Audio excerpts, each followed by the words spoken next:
Hi, welcome to Gemini Star Spiritual Wellness. Thank you for joining me today.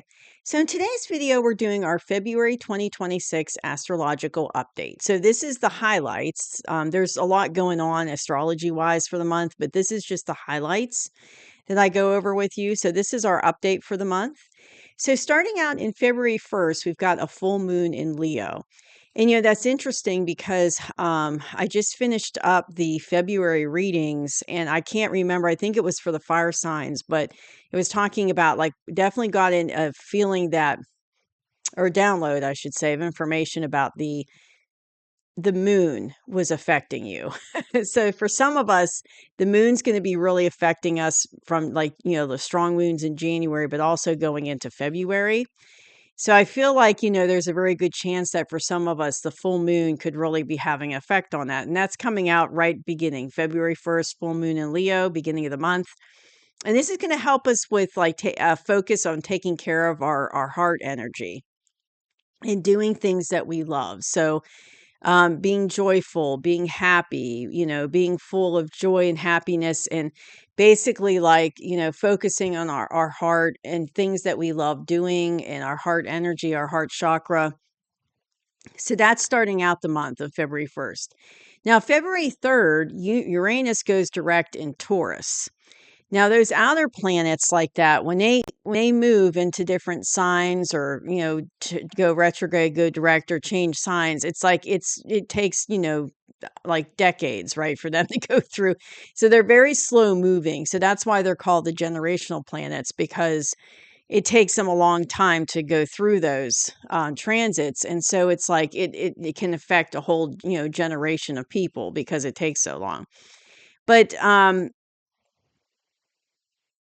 Joyce, when Uranus was not direct, it could have been causing change to be stalled and keep change from happening.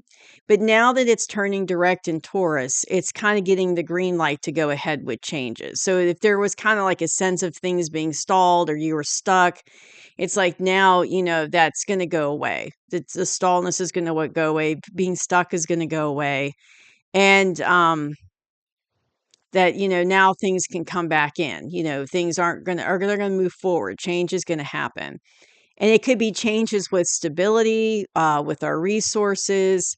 So it could be like financial changes, it could be security changes. And it'll be like Uranus will be in Taurus for a few months direct, and then it'll leave. So these changes could happen over the next couple months in those areas, resources, financial stability, security, and just our stability in general. But definitely, like if there was anything stuck in that part of your life, it can go forward. So February 6th, Mercury goes into Pisces, and this is a time of increased imagination, extra creativity in our life, and a good time to support others. So you might be called to like help other people, feel like you need to be supportive of other people, but it's also a good time to get some rest now because Mercury will be going into retrograde shortly after this, and that's always kind of a chaotic time. So it's like get your rest now before it goes into retrograde, and take advantage of like imagination, creativity. So in February 9th, we have the last quarter moon in Scorpio, and this is a good time for like endings, clearing out old energy, releasing things that are no longer in alignment with us, getting rid of it, and focusing on ourself and underlining problems of things. So you might need to focus on, what's causing underlying issues in your life. Focus on yourself, during that time. What's really significant to me about it is letting go of things that are no longer in alignment with us.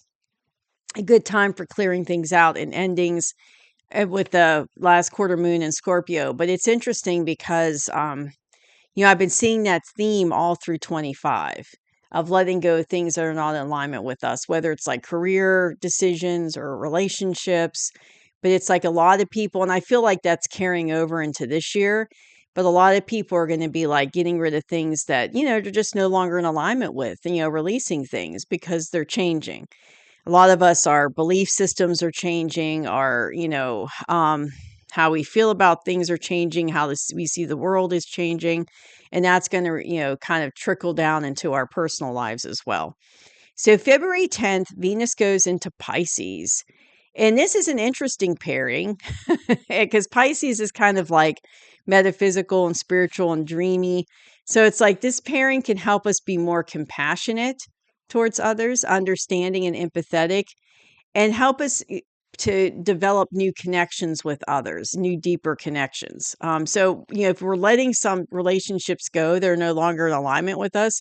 We might be drawn with the February 10th, Venus going into Pisces might be drawing us to form new relationships with people that are new in alignment with us and help us to be more compassionate, understanding, and empathetic. So then we go into February 3rd, which is Saturn goes into Aries. And this will be the last time until 2028 that Saturn will go into Aries. And so this change, trying to read my notes, can't read my own writing. This change will last until, that's what I'm trying to say. This change will last until 2028 and will cause a huge shift. So yes, I could not read my writing there for a second.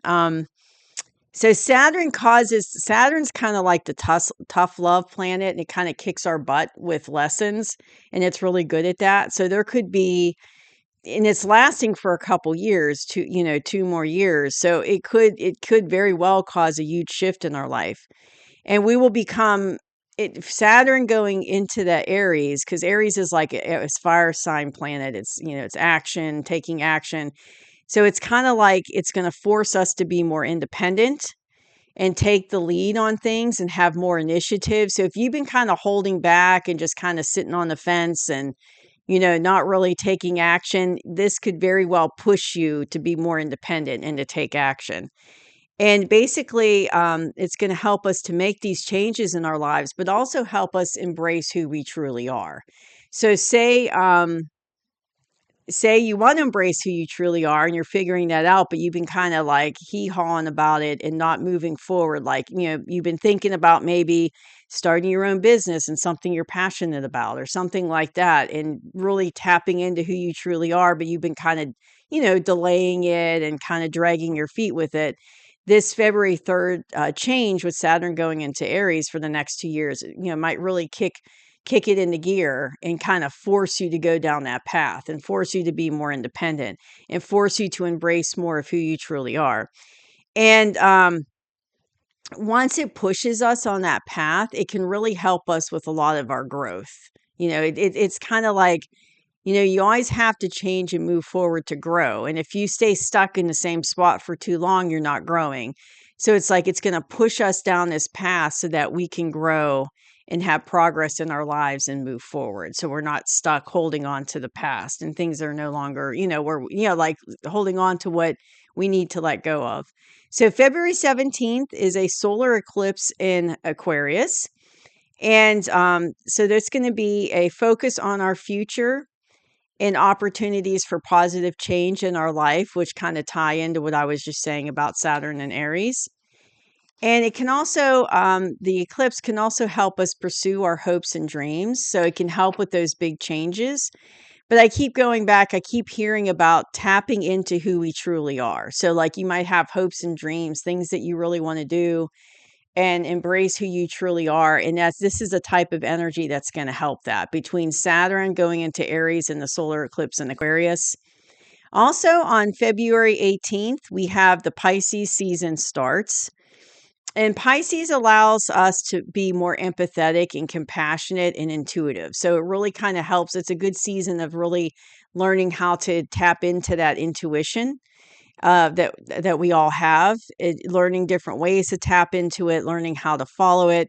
But it's overall going to help us to be more empathetic and compassionate. And also on February 24th, we've got the first quarter moon in Gemini. And this is a time that we need to make adjustments in our lives and adjustments in our lives, but also we need to be flexible during this time, like make adjustments to our plans, being okay with make adjustments to our plans, being able to kind of just go with the flow and make adjustments as needed, because it's like a time that we need to be flexible. So being rigid during this time isn't good. You need to be flexible. And then remember I was talking earlier about Mercury going retrograde. Well, Mercury goes into retrograde in Pisces on February 26th at the end of the month. And it can feel like during that time, it can feel like our energy is really being drained from us. And it's a good time to kind of rest and relax and release things that are holding us back. Like if you have a lot of heavy energy coming down on you, it's a good time to release it. But rest is important, relaxing is important, because we can feel very drained during this time. And things that are no longer in alignment with us can really be bringing us down. So it's like a good time to release that as well. So it looks like February is going to be a big focus on kind of making changes. Like at the beginning of the month, we have things are ripe to make changes with Uranus going direct into Taurus on February 3rd. And then later in the month with the eclipse and then Saturn going to Aries, it's going to help us with those changes, help bring those changes in. And then during Mercury retrograde, which the Mercury retrogrades last like 3 weeks. So it's like we might be kind of like feeling kind of down and out during that time energetically. So just take care of yourself, make sure you're getting enough sleep and plenty of rest. And but that energy, that Mercury retrograde could help us to release those things that are no longer in alignment with us. Because I know like whenever we have Mercury retrogrades, I always kind of feel it. It's just I just feel really tired and kind of exhausted during that time. And, and I just try to try to make sure I get enough sleep and take care of myself, drink plenty of water and things like that until the retrograde's over. So that's what I have. These are the highlights I have for February 2026 for the astrology. So I hope you enjoyed it. And it looks like it's going to be an interesting month, especially with that solar eclipse coming in. It's going to be an interesting month. So we'll just see what happens throughout the month. But I'm really interested about the February 13th Saturn going into Aries. That's going to be really interesting, especially for over the next 2 years. So I feel like a lot of our lives are going to be kind of really changed and drastically changed and huge shifts in our life over the next 2 years, but for the better, like huge shifts for the better. So that's what I have for you all. Hope you enjoyed it. I'll see you soon. Bye bye.